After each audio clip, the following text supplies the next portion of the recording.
તારીખ 13 થી અને 15 સુધી એટલે કે 13, 14 ને 15 એ તારીખો માટે જે દેવપુરાથી બોર નંબર 4 ઊંચી ટાંકીનો જે અમારા ગામડાઓમાં જે પીવાનું પાણી પુરવઠો આપવામાં આવે છે એ લાઈન દિયોદર રોડે ભારતમાલા નીચેથી પસાર થતી હતી.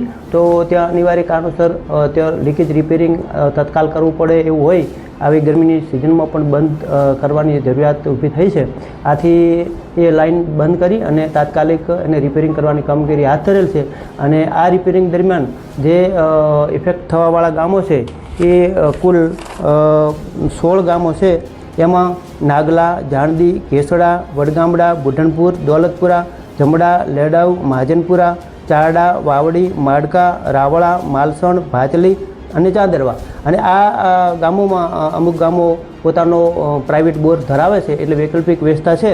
પણ જે બાકીના જે બોર વગરના ગામો છે એમને ટેન્કરથી પાણી પુરવઠો પૂરો પાડવામાં આવશે, જે સરપંચશ્રીની માગણી અનુસાર અને જે જરૂરિયાત મુજબ. કેટલા સમયમાં ચાલુ થશે?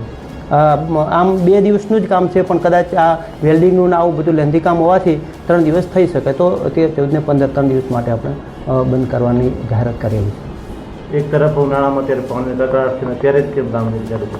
એ અનિવાર્ય કારણસર એટલે હાલ જ કામ લીકેજ થયેલું હોવાથી એ જરૂરિયાત અનિવાર્ય સંજોગોને કારણે આપણે કામગીરી કરવાની જરૂરિયાત હોય. એ ભારતમાલાવાળો જે રોડ છે એ પોતે ડેમેજ થઈ શકે અને મોટી હોનારત થઈ શકે. આવું ના થાય એના માટે આપણે બંધ કરવાની જરૂરિયાત ઊભી થઈ છે.